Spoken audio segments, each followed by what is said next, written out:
Greetings from Melbourne, Australia, on this Sunday, the 2nd of May, on a really warm day. We're having, I think it's referred to as an Indian summer, because that's what it is. Fabulous. I'm just jumping on here very quickly because I'm going to do a review for my employer on a kit that we got in from Ashford, which is a New Zealand company that sells looms and spinning wheels and fibre and dyes. And we got a little kit called the Ashford Introduction to Dyeing Kit. I don't work for Ashford. I'm not getting paid for this. I just cannot resist playing with things, and when new things like this come into the shop where I work, I just have to try them.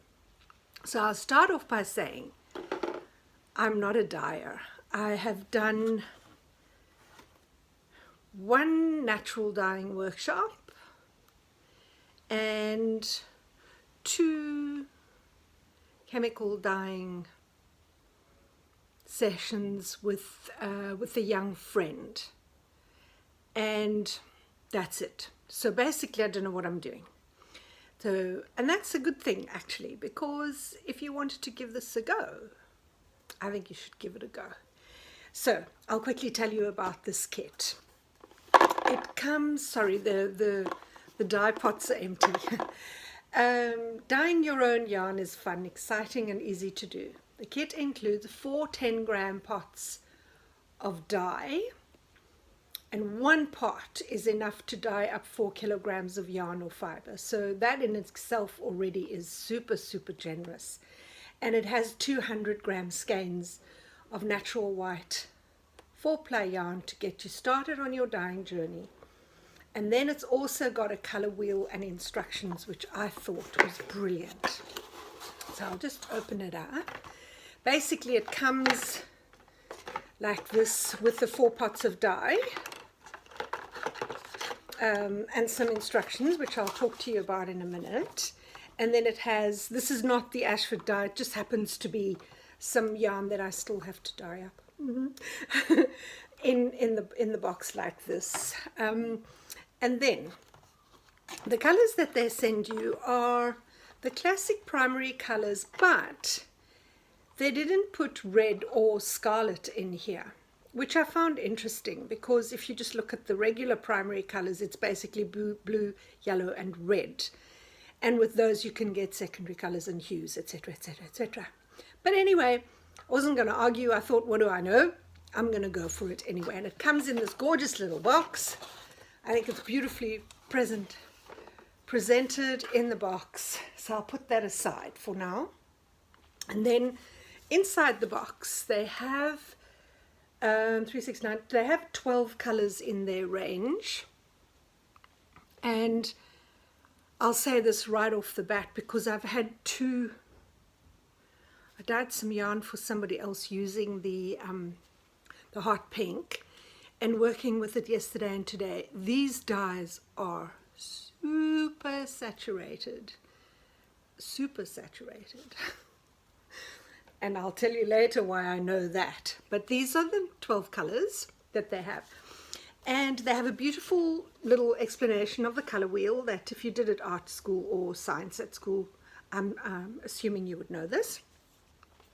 There is a instruction sheet with explanations on how to dye up the yarn. And then what they give here, which I think is fantastic, actually, no. What you do is you dye up, this is what I did anyway, I dyed up a 10-gram pot of dye stock. So this is this is black. So this is what I've still got left. This is the hot pink. Pooh, and it's hot, let me tell you. And the yellow and the blue. So that's the dye stock that I have left, and I'm going to call them tomorrow actually and ask them what the lifespan of the dye stock is once you've mixed it up, and you need to keep it in a dark place, etc., etc. It doesn't say anything like that on any of the literature that I read. So I can update you on that if you want. So that's the dye stock I still have left. And based on that dye stock, so that's a 10 gram, all dyed up, ready to go. They have recipes. I don't know if you can see that. On, like, if you, the yellow, the 108 is 100%. And if you wanted a yellow orange, you would be doing 90 ml plus 12 ml of the hot pink, which brings you up to 108, and that'll give you those kind. I find that really helpful for a beginner. So you've got quite a lot of different what's the word, mixes for colors. The one that I found the most helpful, and I'm definitely going to do this, is they give you other combination suggestions. I mean, they've called it autumn, ocean, and pastels, but there are recipes to get these hues, and I like this kind of combination. And the recipes, they took me a little while to figure out that the top there belonged to the dark color and the bottom belonged to the light color, but the color combinations are beautiful. And I think when you're a beginner, not everybody is as kamikaze as I am. I think you want to be held by the hand, and I think this little leaflet really does hold you by the hand.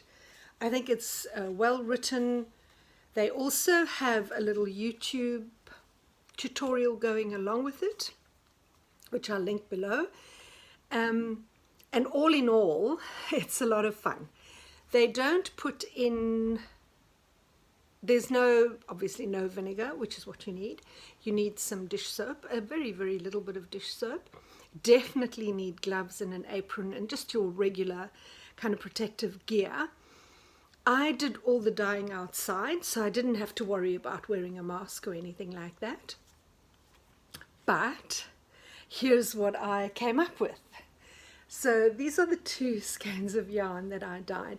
And as you can see, I wouldn't be at all surprised if the color blows out completely. The yellow is intense.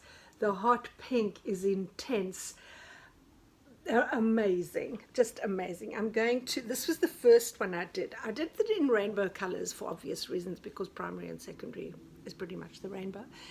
And in our store, you have no idea how many people ask for rainbow colored hair. Maybe that's wishful thinking. Rainbow colored yarn. So if this works out well, I might be doing some for the store, but I'll talk to my boss about that. So this is the outcome, and you can see where the yellow crept into the blue, and we have these green tones and purple tones, and some really nice green tones came out there. But that was just very straightforward, just playing around really, because as I said before, I don't know what I'm doing. So that was the first skein, and then I thought I'd try and dye up a skein. I've read it and it's quite cute. People call it unicorn farts, where half the skein is kind of supposed to be black or white or grey, and then just a small section is in rainbow colors. But I thought I was hoping that I could dye spots. I have no idea how this is going to turn out. Of course, I like that, you see there, that I just took a little syringe and dropped some spots on it. So I like that. It reminds me of a grey, you know, the horses, I think they called them grey. In German it's Apfelschimmel, horses, yeah. Anyway, and then that little bit of the rainbow happening there. And, well, we'll have to see what I've done. And how it's going to knit up. I have absolutely no idea. I'm looking forward to trying it. In the skein it always looks yummy. Well, anyway, I think it looks yummy. Then, because I've got so much dye left, a few months ago we had a company come by called Rosario's 4, which is a yarn company from Portugal. And they left us a little dye kit with dye in for the Portuguese flag. Anyway, there were 2 skeins of 8 ply, pure wool, and I did two skeins just for fun. I also don't know, but this is an 8 ply, but can you see that yellow? Whew, it's out there. Yellow and grey, apparently this is called grey low and is a super popular colour. I don't mind that. I actually like that a little bit, that transition. It's better than having a horrible hard line there. So that was that one. Now all 3 of these skeins, I managed to exhaust the dye completely, and the rinsing was absolutely minimum. The yarn had absorbed all the colour and I was left practically with water. But now I know that blue and purple and red are notoriously difficult to exhaust. But let me tell you something. This skein of yarn, I thought I was going to drain Melbourne of all the water it had.